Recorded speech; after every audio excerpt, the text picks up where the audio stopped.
Guys, nakita ko sa news na si China invade sa Philippines sa sea. Okay guys, hindi sa land.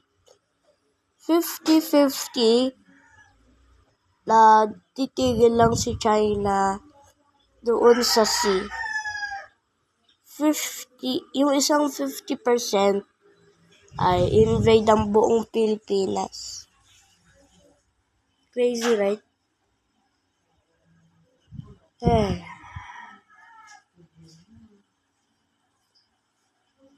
Patay tayo dyan. Pag-invade lahat ng Philippines. At meron pang isang meron pang isa 50-50. Pag pumunta si China at invade sa buong Pilipinas, iuuna ba ay Luzon, 50% doon kami nakatira, o sa South, di ko alam pa rin, 50%. Guys, please rescue me. I'm in trouble in the Philippines.